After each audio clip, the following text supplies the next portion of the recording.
اس حدیث کے اندر رسول اللہ صلی اللہ علیہ وآلہ وسلم نے جس چیز کا تذکرہ کیا ہے وہ ہے فطرت۔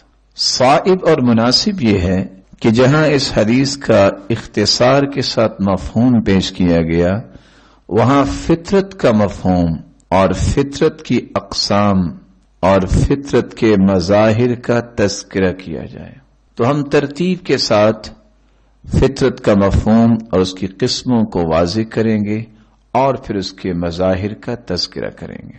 عربی زبان میں الفطرہ یہ فطر یفطر سے ہے یا فطر یفطر سے ہے۔ اس کا مطلب ہے شروع کرنا، پیدا کرنا، ابتداءً کسی چیز کو بنانا، ایجاد کرنا یا کسی چیز کو بالکل نئے سرے سے بنانا۔ پہل کام جو کیا جاتا ہے اس کے لیے لفظ عموماً استعمال ہوتا ہے، اس لیے الفطور ناشتے کو کہتے ہیں جو انسان نئے دن میں سب سے پہلے کوئی چیز کھانے میں استعمال کرتا ہے تو انسان کہتا ہے میں نے ناشتہ کیا ہے۔ فطیری اس روٹی کو کہتے ہیں جو خمیر ہونے سے پہلے بنائی جائے۔ الفطر عربی زبان میں پھٹنے کے معنی میں ہے، زمین پھٹتی ہے، فوراً پودا نکلتا ہے، تو اس کے لیے بھی یہ لفظ استعمال کیا جاتا ہے۔ الفطرہ گویا وہ صفت جو ہر موجود اپنی ابتدائے پیدائش میں اس کے ساتھ متصف ہو، ایسی صفت جو انسان پیدائشی طور پہ اختیار کرتا ہے، اللہ عز و جلال نے ودیت کی ہے، طبی حالت اس کی، اور فطرت سے مراد دین بھی ہے اور سنت بھی ہے، طریقہ بھی ہے، پیدائش بھی ہے۔ تو انسان کی طبیعت اور حالت اور طریقہ زندگی پیدائش سے لے کے دین کے مطابق ہو اور سنت کے مطابق ہو تو ایسی طبیعت اور ایسی حالت اور ایسے طریقے کو فطرت کی طبیعت اور حالت اور طریقہ کہتے ہیں۔ عربی زبان میں ایک لفظ بولا جاتا ہے اخترت الفطرہ، تم نے پیدائشی غذا کو اختیار کر لیا۔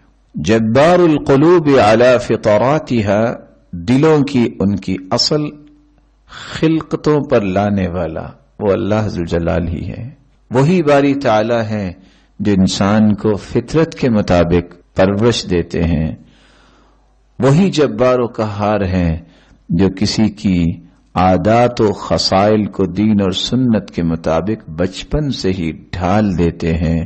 کیسے؟ اپنی توفیق خاص کے ساتھ، اور والدین کو بھی اللہ توفیق دیتے ہیں، وہ اپنے بچوں کی نشو و نما فطرت کے مطابق کرتے ہیں، اور ایسے خوبصورت طریقے اور سلیقے شروع سے ہی سکھا دیتے ہیں جس سے ان کی طبیعتوں میں رعنائی اور رونق آ جاتی ہے۔ اس لیے تو رسول اللہ صلی اللہ علیہ وسلم نے فرمایا تھا کل نفس من بنی آدم سید، آدم کی اولاد میں ہر ایک جان سید ہے، سردار ہے۔ فالرجل سید اہلہ، مرد اپنے گھر والوں کے لیے سرتاج ہے۔ والمرأة سیدۃ بیتہا، اور عورت اپنے گھر کی سیدہ ہے۔ صحیح الجامع کی یہ روایت ہے 4565 اور سلسلہ صحیحہ کی روایت ہے 2041۔ اس حدیث نے ایک بہت بڑا مفہوم امت کے سامنے پیش کر دیا کہ امت کا ہر فرد ہی سردار ہے، لیکن کب؟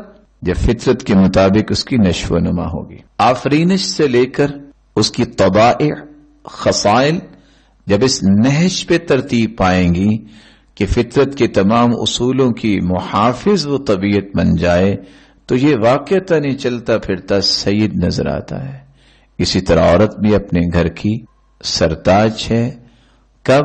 جب اس کے اندر یہ خصائل پیدا ہو جائیں کہ اپنی اولاد کی خوبصورت تربیت کرتی ہے۔ اسود بن سریع بیان کرتے ہیں کل مولود یولد علی الفطرہ حتی یعرب عنہ لسانہ، ہر بچہ فطرت کے مطابق پیدا ہوتا ہے یہاں تک کہ اس کی زبان اس کی وضاحت کرتی ہے۔ فَأَبَوَاهُ يُهَوِّدَانِ أَوْ يُنَصِّرَانِ أَوْ يُمَجِّسَانِ، یہ صحیح الجامع کی روایت ہے 4558 سلسلہ صحیح 402. جب وہ بولنا شروع کرتا ہے تو پھر والدین کے ہاتھ میں ہوتا ہے. والدین اسے یہودی بنا دیں، اسے عیسائی بنا دیں یا اسے مجوسی بنا دیں. آپ صلی اللہ علیہ وسلم کے ایک تیسرا فرمان ہے کل مولود یولد علی الملہ، ہر بچہ ملت اسلامیہ پہ پیدا ہوتا ہے. فابواہ یہودانہ وینصرانہ ویشرکانہ، والدین اس کو یہودی بناتے ہیں، عیسائی بناتے ہیں اور مشرک بناتے ہیں. قیل فمن ہلک قبل ذلک، اللہ کے پیارے پیغمبر اگر کوئی اس سے پہلے فوت ہو جائے، قال اللہ اعلم بما كانوا عاملین، اللہ ہی خوب جانتے ہیں ان کے بارے میں کہ ان کے قیامت کے دن کیا فیصلہ اللہ ذو الجلال فرمائیں گے.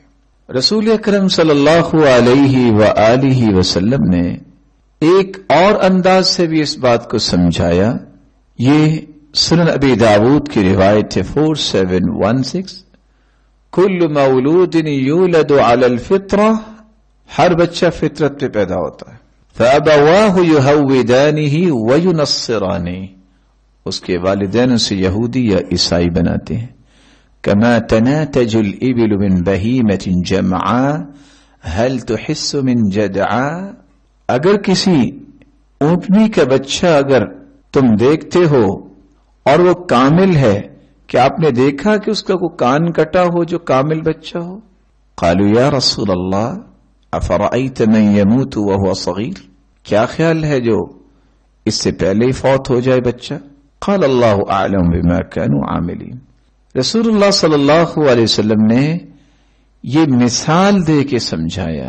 اور دوسری روایت کے الفاظ یہ بھی ہیں کما تنتج البہیمۃ بہیمۃ جمعاء هل تحسون فيها من جدعاء، جانور کا بچہ جب کامل اور مکمل ہو، اس میں کوئی نقص نہ ہو، جب وہ بڑا ہوتا ہے کوئی نشانی لگاتے وقت کان کاٹ دیتا ہے، کوئی اس کی پشت پہ نشانی لگاتا ہے، کوئی اس کے پہلو پہ نشانی لگاتا ہے، لیکن وہ اونٹ کا بچہ پیدا تو کامل ہی ہوا تھا. سیم اسی طرح انسان فطرت اسلام پہ پیدا ہوتا ہے، پھر جب وہ بولنا شروع کرتا ہے اس کے بعد پھر والدین اسے یہودیت سکھا دیں، اسے عیسائی بنا دیں، اسے مشرک بنا دیں، وہ اسلام بھی پیدا ہوا ہوتا ہے. فطرت کا اصطلاحی معنی بیان کرتے ہوئے علماء یہ لکھتے ہیں السنة القدیمہ التي اختارها الانبیاء واتفقت علیها الشرائع. امام بیضاوی کہتے ہیں اس پرانی سنت اور پرانے طریقے کو فطرت کہتے ہیں جس کو تمام انبیاء نے اختیار کیا اور تمام شریعتیں اس بات پر متفق ہیں. اور بعض علماء نے اصطلاحی معنی بیان کرتے ہوئے تعبیر یہ پیش کی قوت فی النفس یمیل بها العبد الى حب الخیر ومعرفة اللہ ربا منفردا بالخلق والملک، کہ انسان کی بچپن سے تربیت یہ ہو، اس کے اندر ایسی قوت پیدا ہو جائے جس قوت کے ذریعے وہ خیر کو چاہنے والا بن جائے اور اللہ ذو جلال کی سچی معرفت اسے نصیب ہو جائے کہ وہ اکیلا رب بھی پوری کائنات کا خالق بھی ہے اور مالک بھی ہے اور اپنے تمام امور میں وہ منفرد ہے. یہ اللہ ذو جلال کی توحید اور معرفت کی صحیح شناخت حاصل کر لینا یہ انسانی فطرت ہے. بعض علماء نے فطرت کا شرعی معنی بھی بیان کیا ہے اور لکھا ہے دین الاسلام. فطرت کا شرعی معنی یہ ہے دین اسلام، یعنی کسی انسان کی نشو و نما دین اسلام پہ ہو.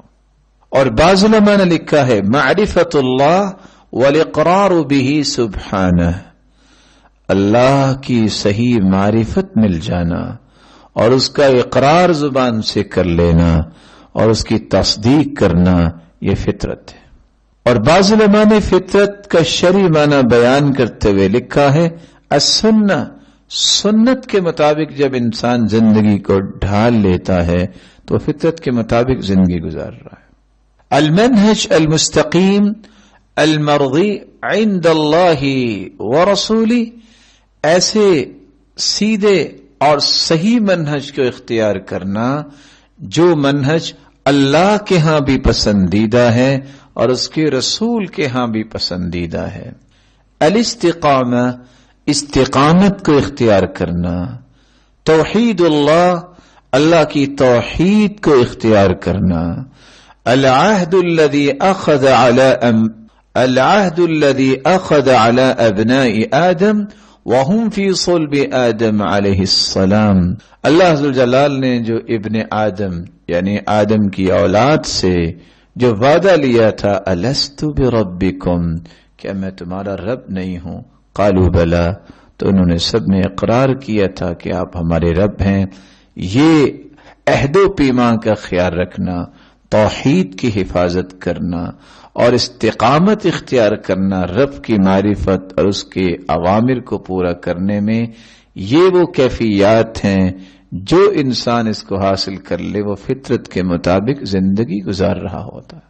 المیل الی الیسر والسہولہ فی الاعتقاد والعمل، شریعت نے جو عقائد اور عمل میں آسانیاں دی ہیں ان کو اختیار کرنے والا فطرت کے مطابق زندگی گزار رہا ہوتا ہے۔ جو تشدد اور افراط و تفریط کی طرف چلا جاتا ہے وہ اپنے آپ کو فطرت سے دور کر رہا ہوتا ہے۔